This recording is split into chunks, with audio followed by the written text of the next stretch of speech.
Good evening বন্ধুরা। তো তোমরা সবাই কি করতেছো কমেন্ট করে অবশ্যই জানাবে।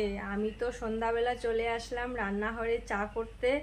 তো চায়ের সাথে কিছু গরম গরম না হলে কি ভাল লাগে বলো তো।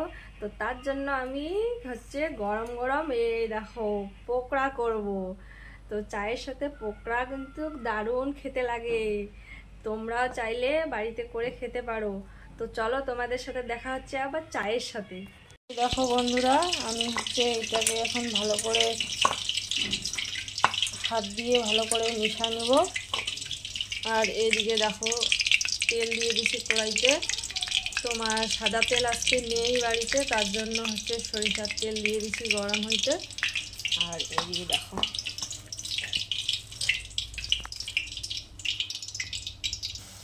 তো এই দেখো গরম হয়ে গেছে কড়াই।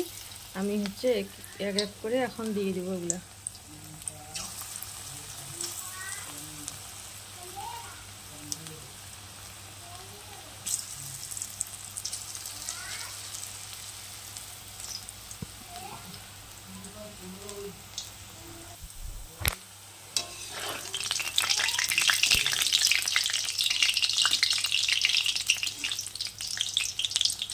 এই দেখো কত সুন্দর ভালো মতো হয়ে যাচ্ছে ভাজা।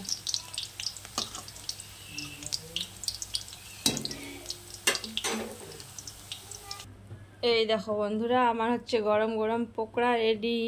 এইটা এখন আমার ছেলেকে দিব। ও খেয়ে আগে টিউশন চলে যাবে। এই যে দেখো, এই যে টেন টেন চলে আসছে। খেয়ে বলতো পাপা কেমন হয়েছে।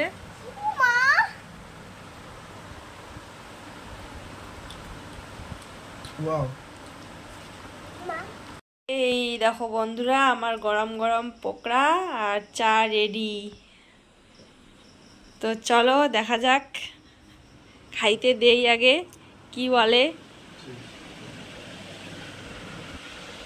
এই যে চলে আসলো গরম গরম পকোড়ার সাথে চা।